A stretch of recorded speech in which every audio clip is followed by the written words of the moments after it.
Hi guys, Brent here, and welcome to another commentary video. Today, I kind of wanted to talk about mostly this idea of like why DBD has this feeling of people being either sore losers or even a lot of the time sore winners. You see that a lot too, is that people will be sore winners. Like they'll win and then talk crap in the after chat. And you see obviously most of the time people being bad sports when they lose in Dead by Daylight. And I think I've kind of come to a realization of like why people react the way they do in DBD after chats. And I think what occurred to me is I had a match recently on stream where I was getting flamed by a 4-man survivor team. And they all had really, really good med kits. They had like purple med kits. They had syringes. They had one of them had a really good toolbox. And they were all running like the most meta of perks. Like everybody had an exhaustion perk, whether it be Sprint Burst or Dead Hard. There was like Addy. There was some gen perks in there. There was a couple proves. Essentially they were running the best stuff. And they lost, and they were really, really frustrated and upset. Yeah, I hadn't played rough in this match. I hadn't like hardcore camped or hardcore tunneled. I just kind of like played a good game, and I won. Through me playing the game better and being a good player, I was able to circumvent the strong perks and the strong items that they had brought. Now, not to say that is intrinsically always going to happen, because like obviously if they were better players than me and they brought that stuff, I would have stood no chance. But like, you know, they're essentially mad because despite them bringing what would be an overwhelming advantage, they still didn't win. And that kind of like spoke to me. That kind of really, really spoke to me. And I think that's kind of like the core reason that DBD players are so emotionally agitated when it comes to after chats and the results of games, is because I feel like compared to especially most games like MOBAs, fighting games, etc., DBD is a game that doesn't necessarily require an intense amount of skill for you to pull off the victory. And you can really coast and carry a lot of your victories based off of just running really strong meta perks or really strong meta items or add-ons, for the killer example, and just kind of let those carry you to victory. And I do think that a lot of players out there in the DBD community are just kind of used to just slapping on oops all meta and getting really attached to it and just kind of letting those perks carry them to victory. So when they get in situations like the match I had, where like, you know, despite the fact that they brought everything except the kitchen sink to throw at me during that match, and I win anyways, I get that 4K, it's like really frustrating and shocking to them because they're kind of used to just throwing the game on autopilot. They're used to just kind of smacking on as many like advantages that don't require their input as possible and getting that free win, and you know, pub stomping. Essentially they're used to taking candy from the baby because they have such an overwhelming advantage that it's just easy for them. And when it doesn't happen, they're shocked, they're annoyed, they're frustrated. And I think it says a lot about our community that's like such a frequent thing that people do on both sides. I mean, you see that right now with the eruption conversation. Like eruption finally got nerfed, and like I feel like over half the killer main community like wigged out. Were you all really crutching eruption that hard? Like eruption is a game-changing perk. Eruption eruption in its old form quite literally was turning matches from losses to W's. That 25 seconds of ink cap is a crazy effect. It never should have been in the game. And the fact that so many people outraged over it being reverted leads me to believe that many people were hard crutching on the perk and are terrified to play the game without it, which is concerning.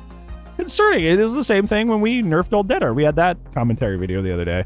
Same thing when people nerfed old Dead Hard. There are survivor mains that quit this game and still never came back. Quit the game and still never came back when old Dead Hard got its nerf. Were you all actually that bad at chase? Were you all actually that terrible at the video game? And Dead Hard was the only way you were able to have efficient chases and carry yourselves to victory was by having something that ridiculously strong in your repertoire? And I think the answer is yes, quite frankly. And I think I've said this in a video a long time ago, but essentially it's like they're cosplaying as good players, right? It's a weird way to put it, but it's like they are playing dress up. They're cosplaying as somebody who's actually skillful and actually good at a video game.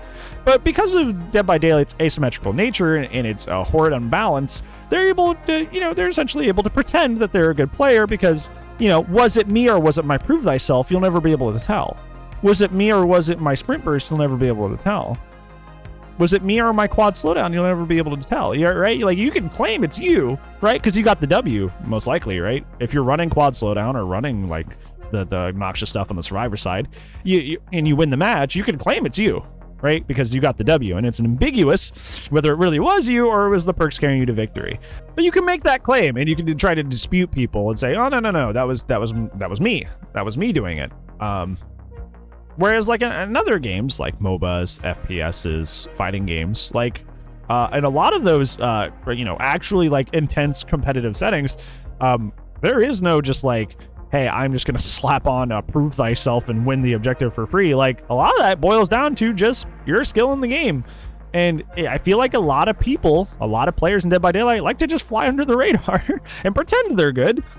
And that's why you see so many people outrage over their most meta perks being changed, is because there is a firm, and I would say a majority part of the community, that are just kind of meta slaves, and they just kind of like that cheap feeling of feeling like they're good at the game without putting in any of the effort to be good, and just riding out the strong perks for their victories, or riding the strong add-ons and items for their victories. So I feel like that's why so many people just like react so outrageously when like a top tier perk gets nerfed out of nowhere, is because they really have found this blanket comfort in false comfort. It's like a house of cards. It's just like you the wind blows and it falls over, but like they're so proud of their little house of cards that the moment that anything gets shaken up, like they actually change something, suddenly that really, really fragile sense of ego that they have from that just suddenly gets like shattered. and it's an emotionally upsetting thing when that happens. Like, somebody who has 4K hours in this game, most of it primarily on killer, I cannot tell you how many like killer meta perks have come and risen and fallen and got destroyed in the time that I've played this game. All the rage back in the day used to be Ruin Undying. Even after Undying got nerfed to not respawn all the time, it was Ruin Undying, Ruin Undying, Ruin Undying. You know what I barely used? Ruin Undying. You know why? Because like I focused on playing the game better and not letting perks play the game for me. Did I use Ruin Undying every once in a while? Yeah, mostly for build requests. But like every once in a while I'll be like, okay, well, how is this? And I'm like, wow, this is pretty strong.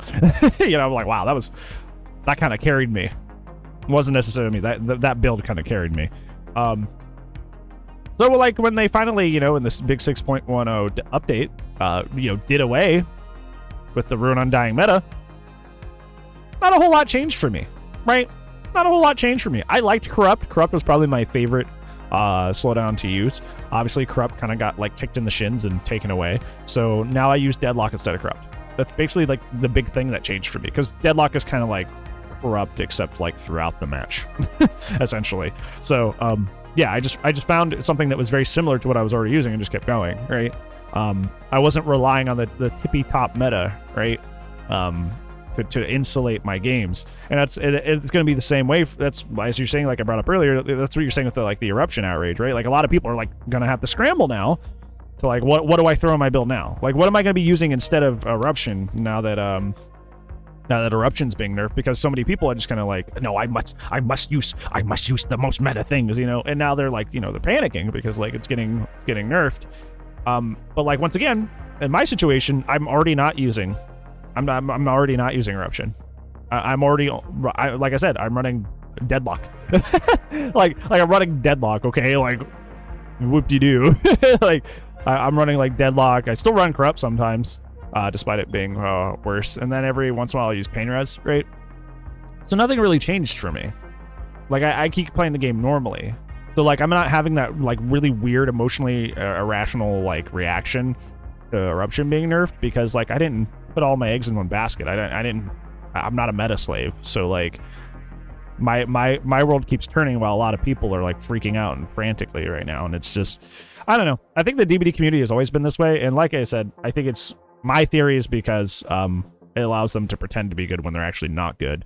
So it feels like it's threatening to them when their big perks or big items, add-ons, whatever their big meta carry, whatever their carry that they like to use on their build gets nerfed. It's a terrifying and scary thing for them.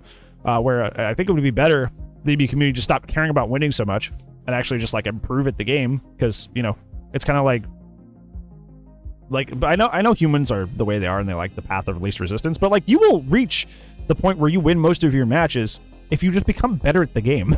Like, you will have what you want anyway. It's just more work. And people don't like having to work for that. They'd rather just slap on perks that do it for them. So, yep. It's unfortunate, but that's my theory. My theory on why DBD players are so sore at each other and how they react so emotionally to like meta and balance changes is because they just like pretending they're good when they're not. Yeah. What do you guys think? Let me know down in the comments a little bit on that. That's gonna be for today's video. Thank you so much for watching. But I do upload daily, so we'll see you tomorrow. But if I don't, I'll see you when I see you.